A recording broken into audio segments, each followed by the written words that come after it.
isang magandang umaga.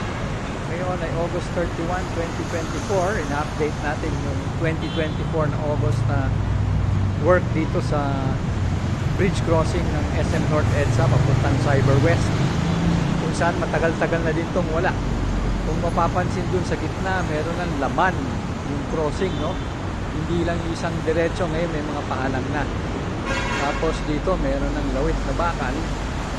Yan yung northbound. Ito naman southbound. Kumapal na yung foundation dito sa baba na ginagawa. So malamang ilang buwan pa ito bago matapos. Sana magamit na agad. Dahil ang tawiran natin ngayon ay sadyang napakalayo. Umaabot na halos ng dulo ng stasyon ng MRT Kapuron. Ito, tatawid ka pa kapila. Doon ka papasok sa area niya ng SM. Dahil